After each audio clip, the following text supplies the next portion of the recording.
बेसब्र पति। आज ही मेरी शादी हुई थी, लेकिन विदाई के समय मेरी माँ ने कहा, नेहा, अपने पति को शादी की पहली रात अपने पास मत आने देना। अगर शादी की पहली रात वह तेरे करीब आ गया तो वह तुझे तलाक दे देगा। इसलिए मेरी इस बात का ध्यान रखना कि तेरा पति तुझे ना छुए। मैं हैरान होकर अपने माँ को देखने लगी। मेरी माँ ने कहा, बस मेरी यह बात मान लो, अभी फिलहाल जितनी तुझसे कोशिश हो सके अपने पति से दूर रहना।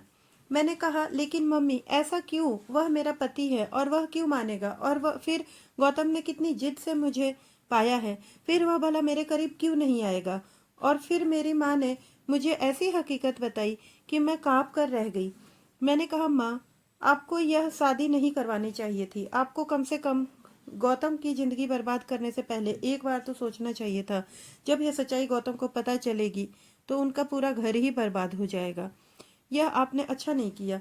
मेरी आंखों में आंसू आ गए। मेरी माँ ने मेरी यह सच्चाई मुझसे क्यों छुपाई थी? मेरी माँ ने कहा, यह शादी गौतम की जिद पर हुई है। मैंने तो इस रिश्ते के लिए पहली बार में ही मना कर दिया था, लेकिन उन लोगों ने जब नहीं माना तो मैंने भी सोचा, अच्छा है, तू भी अपने घर की हो जाएगी। हो सकता है समय गुजरने के साथ साथ तेरी जिंदगी में भी खुशियों के रंग भर जाए, क्योंकि तू कब तक हमारी दहलीज पर बैठी रहती? मैं क्या करती? उदास मन से ससुराल चली गई। मैंने ऐसा ही किया, पति को करीब ना आने दिया। सुहाग रात के कमरे में वह बेड पर बैठा मेरे हुस्न की तारीफें कर रहा था, और जैसे ही उसने मेरा हाथ छुआ मैंने उसे पीछे की तरफ धकेल दिया। वह हैरान हुआ। मेरा पति गौतम मुझे वजह पूछने लगा तो मैंने रोना धोना मचा दिया, लेकिन मैंने कुछ नहीं बताया। फिर एक दिन मेरे पति गौतम को जब पूरा राज पता चल गया तो मैं किसी को मुंह दिखाने के काबिल नहीं रही, क्योंकि मैं गौतम के कमरे में बेड पर बैठी थी और वह मेरे सामने बैठा मुझे बड़ी हैरत से देख रहा था। मेरा पूरा शरीर इस समय बुरी तरह से कांप रहा था। मैं पूरी तरह बर्फ की तरह ठंड पड़ चुकी थी। सामने बैठे मेरे पति की तेज नजरें मुझे अपने शरीर के आर पार होती महसूस हो रही थी। वह कहने लगा, क्या बात है नेहा, क्या यह शादी तुम्हारी मर्जी से नहीं हुई है? मैंने अपनी नजरें उठाई और उसे देखा। मैं अपने आंसुओं को रोकने की कोशिश कर रही थी। मेरे होठ बुरी तरह से कांप रहे थे और वह बड़े सख्त और गुस्से भरे शब्दों में मुझसे वजह पूछ रहा था। मैं चाह कर भी बोल नहीं पा रही थी कि असली वजह क्या है। उसने दोबारा से मुझे दहाड़ते हुए पूछा, नेहा, मैंने कुछ पूछा तुमसे? उसकी इस तरह की दहाड़ पर मैं पूरी तरह घबरा गई और जोर से रोने लगी, लेकिन सामने वाला शायद पक्का इरादा कर चुका था कि मुझे जवाब लिए बिना छोड़ेगा नहीं। गौतम ने फिर तेज आवाज में कहा, यह रोना धोना बंद करो और बताओ मुझे इनकार की वजह क्या है। अगर अगर तुम यह सोच रही हो कि आज की रात मैं तुम्हारे यह आंसू देखकर पिघल जाऊंगा और आज की रात तुम्हारे करीब नहीं आऊंगा, तो यह तुम्हारी गलतफहमी है, और इस गलतफहमी को अपने दिल से निकाल दो। यह कहकर उसने मेरा हाथ अपने हाथ की सख्त पकड़ में लिया, जो बुरी तरह से कांप रहा था। मैंने अपना हाथ खींचने की कोशिश की तो वह मेरे और भी करीब आ गया। कहने लगा, क्यों नेहा, क्यों मेरा इम्तिहान ले रही हो? मेरा पसंद के शादी के खूबसूरत जोड़े में सजी मेरे सामने बैठी हो और मुझे खुद के करीब भी नहीं आने दे रही हो। आखिर मैंने ऐसा कौन सा पाप कर दिया है, ऐसा कौन सी गलती की है जो तुम मुझसे यूं दूर भाग रही हो? आज हमारी शादी की पहली रात है। इस शादी को लेकर लड़के और लड़की के दिल में कितने अरमान होते हैं, और तुम आज की रात मुझे खुद के करीब क्यों नहीं आने दे रही हो? आखिर इस सब की वजह क्या है? मुझे कम से कम वजह तो बताओ। हो सकता है मैं तुम्हारी मुश्किल को हल कर दूं। मैं फरिश्ता नहीं हूं नेहा। जो लड़का लड़की मेरे लिए हर तरह से जायज हो चुकी हो, उसे यूं सजा सवर बस देखकर अपना जी जलता रहूं। मैं बड़ी मुश्किल से यह समय काट रही थी।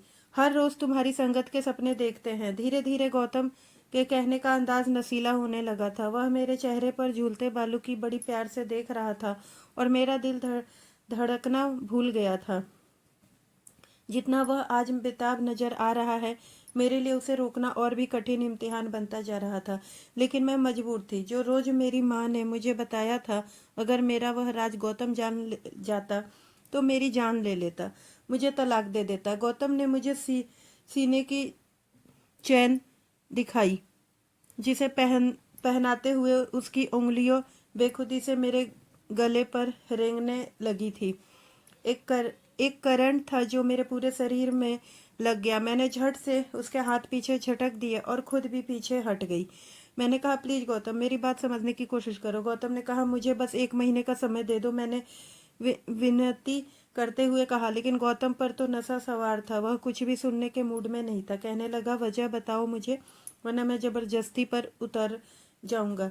तुमसे अपना हक वसूल कर लूंगा, तब भी तुम मुझसे सवाल नहीं करोगी। वह भी शायद ठान कर बैठा था कि मेरी बात नहीं मानेगा। लेकिन गौतम की इतनी नज़दीकियां मेरे लिए कौन सी नई आजमाइश लाने वाली थी, वह मैं जानती थी। लेकिन मैं उसे रोज रोक नहीं सकती थी। जैसे जैसे वह मेरे करीब बढ़ रहा था, मेरी हालत खराब होने लगी थी। मैं इस कदर बदहवास और परेशान थी कि वही बेहोश होकर बेड पर गिर गई। मेरे कानों में गौतम की आवाज़ गूंज रही थी। वह मुझे नेहा नेहा नेहा पुकारता रहा, मुझे बाजू से हिलाते जा रहा था। शायद उसे अंदाज नहीं था कि मैं होशो हवास खो बैठी हूँ। शायद मैं होश से बेगाना हो रही थी, या फिर ये उन दवाओं का असर था जो फेरों के बाद अपनी माँ की बातें सुनकर मैंने खाई थी। जो खुलासा मेरी माँ ने मुझे पर किया था, मैं चाहकर भी अपने पति को अपने करीब नहीं आने दे सकती थी। यह भी नहीं था कि मेरी जिंदगी में कोई दूसरा मर्द था। मुझे गौतम बेहद पसंद था। यह बात भी नहीं थी कि अतीत में मेरे साथ कोई ऐसा हादसा पेश आया था कि मुझे इस राज के खुल जाने का डर था। ऐसा कुछ नहीं था। लेकिन जो समस्या मेरे सामने, वह शायद ही किसी लड़की के साथ हो। खैर, जब मुझे होश आया तो मैं हॉस्पिटल के कमरे में थी। मेरी सास और गौतम मेरे पास परेशान खड़े थे। मेरी सास मुझसे मेरी खैरियत पूछ रही थी। लेडी डॉक्टर ने कहा कि अब यह बिल्कुल ठीक है, आप इन्हें घर ले जा सकते हैं। कुछ देर में हम घर आ गए। मेरी सास मुझे आराम करने को कहकर मेरे कमरे को छोड़कर चली गई। मैं अपने बेड पर लेट गई। घर पर अब भी मेहमान मौजूद थे। शादी वाला घर था। मेहमान का होना तो कोई बड़ी बात नहीं थी। मुझे गौतम के दोस्तों की बात की आवाज़ आ रही थी, जो गौतम से मजाक कर रहे थे। एक ही रात में ऐसा भी तुमने अपनी पत्नी के साथ क्या कर दिया कि बेचारी बेहोश हो गई? अरे, नाजुक सी लड़की थी, प्यार मोहब्बत से काम लेना चाहिए था, और तुमने तो उस नाजुक से फूल को मसल कर ही रख दिया। लोगों की तो बातें बनाने को मौका चाहिए। पता नहीं सब लोग क्या समझ रहे थे। मुझे अपने अंदर शर्मिंदगी महसूस हो रही थी। मेरी वजह से गौतम सबके सामने शर्मिंदगी उठा रहे थे। कोई कह रहा था, 4 दिन अब कमरे की तरफ भी मत जाना। कोई मेरी सास से कह रहा था, आप खुद दुल्हन के पास रहिए, गौतम की शक्ल देखकर कहीं दुल्हन फिर से बेहोश ना हो जाए। हंसी और ठहाकों की आवाजें मुझे अपनी ही नज़रों में गिरा रही थी। लेकिन मैं भी मजबूर थी। अगर असल वजह अपने पति को बता देती तो तलाक के देकर वह मुझे धक्का मारकर अपने घर से निकाल देता। अगर कुछ भी ना बताती तो संबंध बनाने की कुछ ही महीने बाद वह जान जाता। मैं किसी मोड़ पर आकर खड़ी हो गई थी। कुछ दिन तक मेरी सास ही मेरे पास आती रहती, मुझे खाना भी वही खिलाती। बहुत ही नरम दिल और औरत थी, बहुत ही अच्छी और मोहब्बत करने वाली। धीरे धीरे सारे मेहमान भी जा चुके थे। मेरी तबीयत भी अब सुधर चुकी थी, इसीलिए मैंने खुद ही किचन के काम संभाल लिया। हालांकि मेरी सास ने मुझे बहुत मना किया था। गौतम बहुत चुप चुप सा था। खाने के बीच भी मुझे सिकवा भरी नजरों से देखता रहता। मेरी ससुराल में बस मेरी सास और मेरे पति ही रहते थे। गौतम मेरी सास की इकलौती औलाद था। वैसे तो सब मेहमान जा चुके थे, लेकिन मेरी सास ने अपने दोस्त और उसकी बेटी को अपने पास ही रोक लिया था। मेरे सास के दोस्त की बेटी मेरी ही उम्र की थी। उसके बीए के पेपर हो चुके थे, इसीलिए माँ बेटी ने महीना भर यहीं रहने का प्लान बनाया था। सोनी खूबसूरत भी बहुत थी, और जो बात मुझे खटकती थी वह यह थी कि वह गौतम के साथ बेधड़क अंदाज में रहती थी और गौतम से हंस हंस कर बातें करती थी। उस दिन भी खाने के टेबल पर सोनी गौतम से न जाने कहाँ कहाँ की बातें किए जा रही थी, लेकिन गौतम तो उसकी बातों पर ध्यान ही नहीं दे रहा था।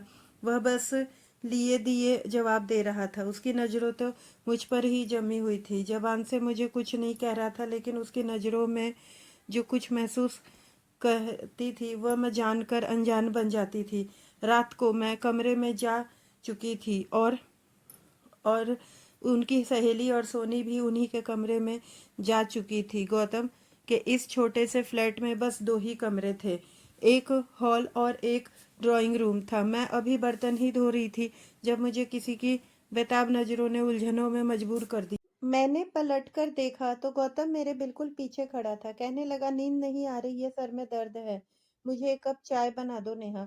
मैंने चाय की केतली गैस पर रख दी। मुझे लगा था कि वह चाय का कहकर बाहर चला जाएगा। मैं किचन के काम में समय दुपट्टा किचन के दरवाजे पर लटका कर ही काम करती थी, क्योंकि उस समय मैं किचन में अकेली होती थी। फिर घर पर भी कोई देवर जेठ ससुर नहीं थे। लेकिन गौतम इस तरह अचानक से किचन में आ जाएगा और मेरे पास खड़ा हो जाएगा, मुझे अंदाजा नहीं था। वह मेरी ओर तकी लगाए देख रहा था।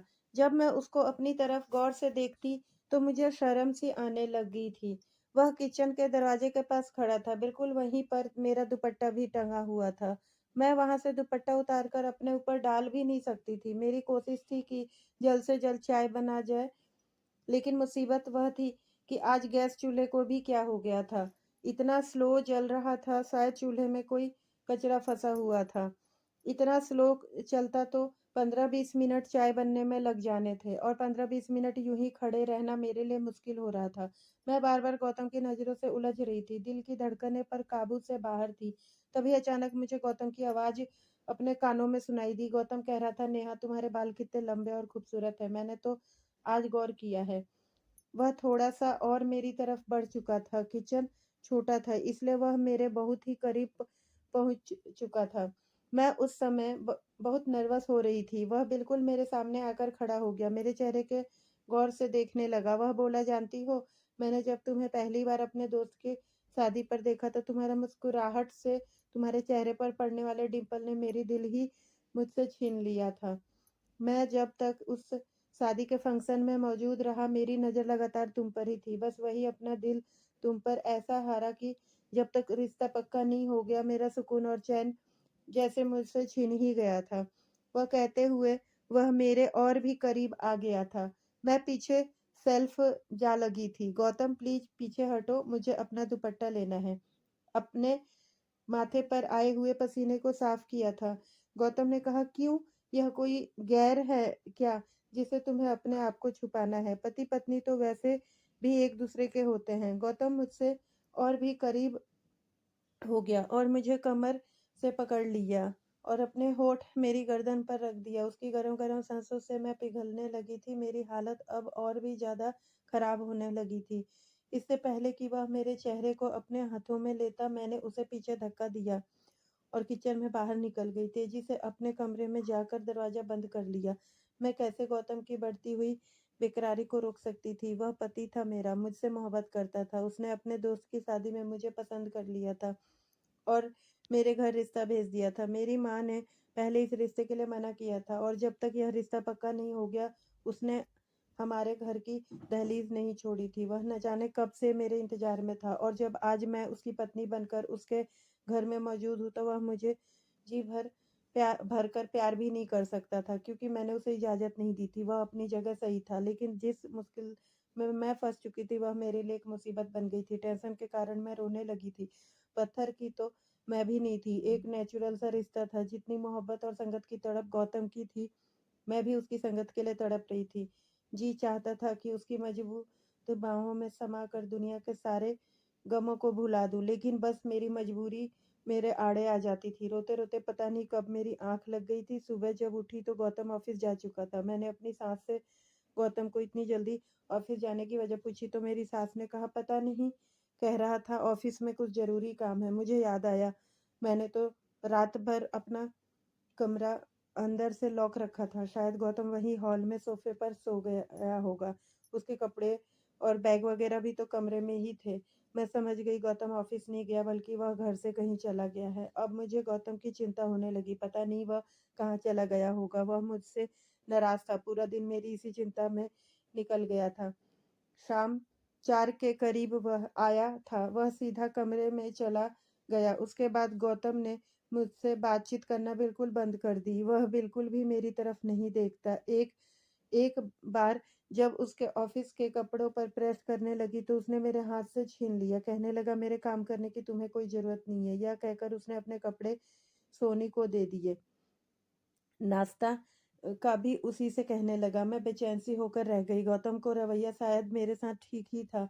वह कब तक मेरे साथ नरमी से रह सकता था, लेकिन मेरी जान पर उस समय बन आई जब मैंने सोनी को गौतम के आगे-पीछे घूमते देखा। वह बड़ी खुशी से दौड़-दौड़ कर गौतम के सारे काम कर रही थी। हैरत तो मुझे यह देखकर भी हुई कि शाम को जब गौतम ऑफिस से आया वापस आता था, उस समय सोनी नई नवेली दुल्हनों की तरह तैयार होकर दरवाजे पर खड़ी रहती थी। जैसे ही गौतम अंदर आता, सोनी भागकर उसके करीब जाती, उसे मुस्कुराते हुए हेलो कहती और उसके साथ ही बैग ले लेती, जो ज़िम्मेदारी मेरी थी। वह बड़ी खुशी से सोनी निभा रही थी और मेरी अंदर तो जैसे आग ही लग गई थी, लेकिन मैं क्या कह सकती थी क्योंकि गौतम खुद उसे इतनी अहमियत दे रहा था। शायद इसलिए कि जो वह चाहता था वह मैं पूरा नहीं कर सकती थी। बात यहाँ तक रुकी रहती तो ठीक था। एक बार रात के समय मेरी आँखें खुली तो मुझे बाहर ड्राइंग रूम से बातों की आवाज़ आ रही थी। जब मैं कमरे से बाहर निकली तो दोनों ही हँस-हँस कर बातें कर रहे थे। सामने चाय के 2 कप भी पड़े हुए थे। मुझे देखकर सोनी की हँसी को तो ब्रेक लग गए थे, लेकिन गौतम बिल्कुल बेपरवाह सा बैठा हुआ था और सोनी से बात कर रहा था, जैसे उसे मेरे होने ना होने की कोई परवाह ही ना हो। मैं रोते हुए अपने कमरे में चली गई। मेरी ज़िंदगी धीरे-धीरे बर्बाद हो रही थी। मेरा घर उजड़ रहा था, लेकिन मैं शायद ज़िंदगी के उस मोड़ पर खड़ी थी कि जहाँ आगे कुआँ और पीछे खाई थी। अगर मैं हकीकत गौतम को बताती तब भी मेरा घर बर्बाद हो जाता था और ना बताती तब भी यह सोनी नाम की लड़की मेरी जगह ले लेती। औरत सब कुछ सह सकती है लेकिन सौतन का दुःख दुःख नहीं। मेरे और गौतम के बीच जो कुछ भी था, मैं नहीं चाहती थी कि सोनी बीच में आए। इसीलिए मैंने अपनी सास से कहा सोनी को काफ़ी दिन हो गए हैं यहाँ आए हुए, वापस कब जाएगी? हालाँकि सोनी की माँ को गए हुए काफ़ी दिन हो गए थे। सोनी यह कहकर रुक गई थी कि मैं कुछ दिन और यहाँ रुकना चाहती हूँ। मेरी सास कहने लगी, मैं भी उसे कह चुकी हूँ कि अब तो तुम्हें आए बहुत दिन हो गए हैं, तुम अब अपने घर जाओ। लेकिन यह गौतम है कि उसे मना किए जा रहा है। वह जाने का मन भी बनाती है तो गौतम उसे रोक लेता है। यह सुनकर तो मेरा दिल जैसे किसी ने मुट्ठी में जकड़ लिया था। गौतम क्यों चाहता था कि वह यहाँ से ना जाए। एक बार मैं किचन से बाहर आई तो दोनों ड्राइंग रूम में बातें कर रहे थे। मैं दरवाजे पर ही खड़ी हो गई। उनके बीच होने वाली बातें कुछ ऐसी थी जो मेरे होश उड़ाने के लिए काफ़ी थी। पहले मैं नहीं जानती थी कि उन दोनों के बीच क्या चल रहा था। लेकिन आज इस राज से भी पर्दा उठ चुका। मैं तो इस गलतफ़हमी में जी रही थी कि गौतम मुझसे मोहब्बत करता है, लेकिन हकीकत तो शायद कुछ और ही थी। क्योंकि जो मैंने सुना उसके बाद मेरे दिल यह लग सा गया था कि मेरा पति मुझसे मोहब्बत नहीं करता। शायद यह शादी उसकी मजबूरी रही होगी, वरना मोहब्बत तो उसे सोनी से ही थी और सोनी उसके कहने पर ही यहाँ रुकी हुई थी। मैं रोती हुए अपने कमरे में चली गई। रात को खाना भी नहीं खाया। मेरी सास मेरे पास आई और कहने लगी, "तुम खाना क्यों नहीं खा रही?" मैंने सर दर्द का बहाना बना दिया। आधी रात मैंने रोकर गुजारी थी। रात 2 बजे मुझे ड्राइंग रूम से फिर सरगोशियों की आवाज़ें आने लगी थी। मैं अपने कमरे में शायद निकली तो ड्राइंग रूम का दरवाज़ा बंद था। मैंने ड्राइंग रूम की खिड़की से देखा तो मेरे होश उड़ गए। सोनी गौतम की बाहों में थी। अचानक मेरी आँख खुली तो खुली थी। मेरा शरीर बुरी तरह से काँप रहा था। मैं पसीने से भीग चुकी थी। भगवान का धन्यवाद किया जो मैंने देखा, वह एक सपना था। मैं उठकर जल्दी से अपने कमरे में बाहर निकली। हॉल में खामोशी छाई हुई थी। मैं ड्राइंग रूम में गई। गौतम अपने लैपटॉप पर कोई काम कर रहा था। मैं रोते हुए उसके पास बैठ गई। वह मुझे देखकर कुछ परेशान हुआ। कहने लगा, "क्या बात है? रो क्यों रही हो?" मैंने कहा, "गौतम, आप आज के बाद सोनी से बात नहीं करोगे।"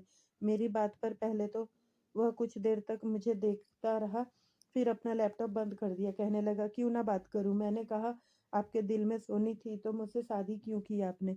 वह कहने लगा, मुझसे बहुत बड़ी भूल हो गई जो मैंने सोनी की कदर नहीं की। तुम्हारे हुस्न का दीवाना बन बैठा और तुमसे शादी कर ली। सोनी मुझसे पहले से मोहब्बत करती थी और मुझसे शादी करना चाहती थी और जब मुझे इस बात का एहसास हो गया, इसलिए मैंने सोनी से शादी करना चाहता हूँ।"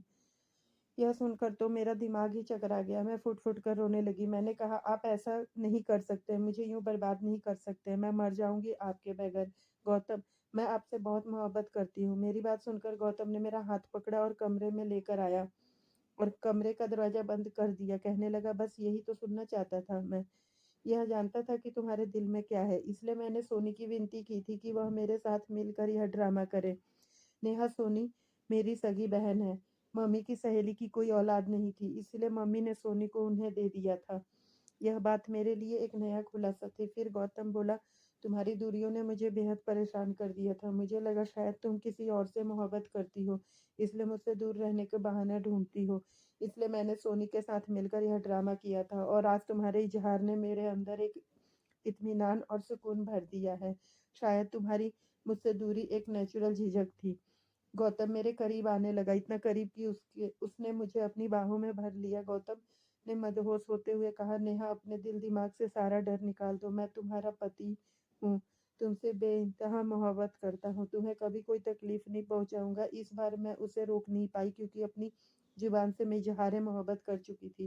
पूरी रात मेरे डर जो गुजरी थी, जिस दिन मेरा सच गौतम को पता चल गया, वह दिन मेरा इस घर से आखिरी दिन होगा। खैर मेरी संगत पाकर गौतम बेहद खुश था। कुछ दिनों बाद सोनी भी वापस चली गई थी। बस मेरा दिल हर समय डर साए में रहता था कि जब मेरी सच्चाई का पता गौतम को होगा तो वो मेरा क्या होगा। हमारी शादी को कुछ ही महीने गुजरे थे जब एक बार मेरी सास खाने के बीच कहने लगी, गौतम मुझे जल्द से जल्द पोता या पोती की खुशखबरी सुनाओ, तुम मेरी इकलौती औलाद हो और मैं चाहती हूँ कि जल्द से जल्द दादी बन जाऊँ। इस सूने आंगन में एक छोटे से बच्चे की किलकारियां गूंजे। यह सुनते ही मेरी हाथ से प्लेट गिर गई। मैंने जल्दी से प्लेट उठाई और गौतम ने मेरी तरफ देखकर कहा, क्या बात है नेहा, तुम इतनी परेशान क्यों हो रही हो। मैं उससे जवाब देती हूँ, मेरी तो भूख ही मिट चुकी थी। फिर गौतम ने मुस्कुराते हुए अपनी माँ की तसल्ली दी, माँ अभी इतनी भी जल्दी क्या है, आपको यह खुशखबरी भी जल्दी मिल जाएगी। लेकिन मेरी सास को तो बहुत ही जल्दी थी और शायद उनकी यह जल्दबाजी स्वाभाविक भी थी। उनके दो ही तो बच्चे थे। सोनी को सोनी को उन्होंने अपनी सहेली को दे दिया था। उनके पास सिर्फ गौतम था। न जाने कितने वर्षों से यह घर सूना पड़ा हुआ था, इसीलिए उन्हें बच्चों की बहुत ज्यादा जल्दी थी। अपनी माँ के बार बार कहने पर गौतम मुझे एक लेडी डॉक्टर के पास ले गया। उसने बहुत से टेस्ट लिख कर दे दिए। मेरा दिल बेहद बेचैन था। जो भी हो रहा था अच्छा नहीं हो रहा था। मैंने डरते डरते गौतम से कहा, मम्मी को इतनी भी जल्दी क्या है बच्चों की। गौतम ने तो मेरा हाथ थाम कर बोला, नेहा बच्चे तो मुझे भी बहुत पसंद है। मैं तो चाहता हूँ भगवान मुझे एक ही बार में दो बच्चे दे दे। गौतम की बातें मेरा दिल दहलाने के लिए काफी थी। जो हकीकत मेरी माँ ने मुझे बताई थी, मैं जानती थी कि मैं इस खुशी को गौतम को नहीं दे सकती। और जिस दिन यह बात गौतम को पता चली, वह दिन मेरा इस घर से आखिरी दिन होगा। वह मुझे कभी सच्चाई के साथ स्वीकार नहीं करेगा। फिर वह समय भी आ गया जिस दिन मेरा अल्ट्रासाउंड हुआ। उस दिन मेरी रूह जैसे मेरे शरीर से निकल रही थी। जिस तरह से अल्ट्रासाउंड करने वाली बार बार मेरे चेहरे की तरफ देखती, तो कभी अल्ट्रासाउंड की स्क्रीन की तरफ, तो मेरा जान जाती हुई महसूस हो रही थी। मेरी आंखों में आंसू बहने लगे। मैंने डॉक्टर से विनती की कि वह मेरे बारे में मेरे पति को कुछ ना कहे, लेकिन वह कहने लगी, यह तुम कैसी बातें कह रही हो, हमें यह ना ऑर्डर नहीं है और वैसे भी अगर तो कोई और अल्ट्रासाउंड वाला बता देगा। यह बात ज्यादा दिनों तक छुप नहीं सकती। भलाई इसी में है कि आप अपने पति को खुद ही सच्चाई बता दें। मैं उससे विनती करने लगी कि मेरा घर टूट जाएगा, लेकिन शायद मेरी किस्मत ही खराब थी। मेरी रिपोर्ट गौतम तक पहुंच गई थी। जैसे ही लेडी डॉक्टर ने वह रिपोर्ट देखी तो मुझे हैरत से देखने लगी और उसने मेरे रिपोर्ट की सारी सच्चाई गौतम को बता दी। और मैं यूं थी कि पत्थर की तरह कुर्सी पर बैठी हुई थी। मेरा सच गौतम को पता चल चुका था। गौतम के बदलते हाव भाव के बदलती रंगत मेरी जान निकाल रही थी। घर जाते ही मेरी सास ने गौतम से मेरी रिपोर्ट के बारे में पूछने लगी तो गौतम कहने लगा, अभी डॉक्टर ने कुछ नहीं बताया है। यह सुनकर मुझे थोड़ी राहत मिली, क्योंकि अगर मेरी सास को पता चल जाती तो उसी वक्त मेरा हाथ पकड़ के मुझे घर से निकाल देती। मैं चुपचाप अपने कमरे में चली गई थी। उस समय मेरी बेचैनी अपने चरम सीमा पर थी। मेरी जान निकली हुई थी। गौतम न जाने कमरे में आकर मुझे कौन सी सजा सुनाने वाला था। गौतम जब कमरे में आया तो उसकी आंखें लाल थी। मेरा दिल था कि धड़कना भूल गया था। मेरे आंसू बह रहे थे। यह मेरे पास आकर बैठ गया। कुछ देर मुझे खामोशी से देखता रहा। उसने जुबान से तो कुछ नहीं कहा, लेकिन नजरें जैसे बहुत कुछ कह रही थी कि इतनी बड़ी बात मुझसे क्यों छुपाई। मैं बस लगातार आंसू बहा रही थी। मैंने खुद को तकदीर के हवाले कर दिया था। थोड़ी देर बाद गौतम कहने लगा, बस एक बात बता देना नेहा, क्या तुम यह बात पहले से जानती थी। मैंने नाम में सिर हिला दिया। मैंने कहा, मेरी माँ ने मुझे शादी की रात फेरों से कुछ देर पहले ही यह बात बताई थी। यही वजह थी कि मैं आपको अपने करीब आने से रोकती थी, ताकि आप यह सच जानकर मुझे तलाक न दो। यह कहकर मैं रोने लगी। वह कहने लगा, तुमने अच्छा नहीं किया नेहा। तुम जानती थी कि मैं इकलौता हूँ, मेरी माँ को औलाद चाहिए। तुम्हारी माँ अगर सच्चाई जानती थी तो उन्होंने हमें अंधेरे में रखकर गलत किया। यह कहकर गौतम कमरे से बाहर चला गया। पूरी रात वह कमरे में नहीं आया। मेरी माँ ने मुझे शादी के रात रोते हुए यही तो बात बताई थी कि मेरे अंदर जन्म से ही बच्चेदानी मौजूद ना थी। मैं कभी भी माँ नहीं बन सकती थी। 14-15 साल की हुई तो मुझे पीरियड नहीं आए थे। मेरी माँ को भी चिंता हुई थी। मैं 16 की भी हो गई थी, लेकिन पीरियड नहीं आए। फिर वह मुझे एक लेडी डॉक्टर के पास ले गई थी, जहाँ मेरा अल्ट्रासाउंड हुआ था, लेकिन मेरी माँ ने उस समय मुझसे मेरी यह हकीकत छुपा ली थी। उन्होंने यही कहा था कि तुम्हारे अंदर थोड़ी सी कमी है, जो समय के साथ-साथ ठीक हो जाएगा और तुम नॉर्मल हो जाओगी। मैं भी इस बात को भूल गई थी और अपनी ज़िंदगी में मगन हो गई थी। लेकिन शायद कि रात फेरों से ठीक पहले मेरी माँ ने मुझे यह सच्चाई बताई थी। फिर मुझे यह भी कहा गया कि जितना हो सके तुम गौतम से दूर रहना, क्योंकि अगर वह तुमसे संबंध बनाएगा तो ज़ाहिर है कुछ समय बाद बच्चे के बारे में भी कहेगा और उसके लिए वह तुम्हें डॉक्टर के पास लेकर जाएगा, तो यह हकीकत उस पर खुल जाएगी। और आज वह दिन आ चुका था। मेरी हकीकत गौतम पर खुल चुकी थी। मैं फूट-फूट कर रो रही थी, लेकिन वह एक बार भी मेरे आँसू पोंछने नहीं आया। सुबह तक मैं समझ चुकी थी कि मुझे क्या फैसला सुनाने जाने वाला है। जब मैं सुबह कमरे से बाहर निकली तो गौतम अपने ऑफिस जा चुका था। पूरा दिन मेरी बेचैनी से गुजरा था।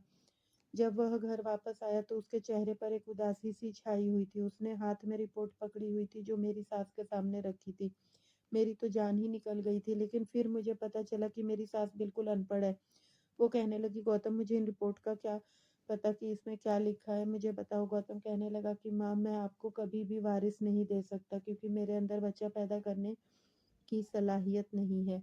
मुझे कभी भी औलाद नहीं हो सकती है। यह कहकर वह अपनी माँ को के गोद में सर रखकर रोने लगा। मेरी सास के गले लग गया। कहने लगा कि माँ, मैं एक बांझ मर्द हूँ।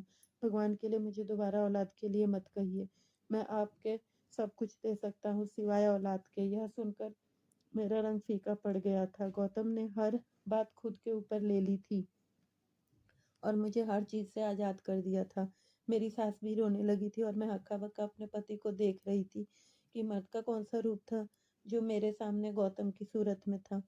मेरी सास ने जब खूब सारे आँसू बहा लिए तो कहने लगी, कोई बात नहीं गौतम, तू अनाथ आश्रम से कोई बच्चा ले लेना और हम उसे अपना समझकर पाल लेंगे। लेकिन तुम अपना दिल दुखी मत करो। मैं कभी तुम्हें दोबारा औलाद के लिए नहीं कहूँगी। कमरे में आकर गौतम बेड पर बेजान सा होकर लेट गया था। मैं उसके पास बैठ गई, उसके पैर पकड़ लिए और मैं रोने लगी। मैंने कहा कि आपने यह क्या किया? मेरी कमी को अपने सिर ले लिया। अब उसने मुझे बाजू से पकड़ा और अपने पास बिठाया। कहने लगा कि पति-पत्नी एक दूसरे का अंग होते हैं और हमारा रिश्ता शरीर के साथ-साथ हमारे अंदर की कमियों को भी छुपा लेता है।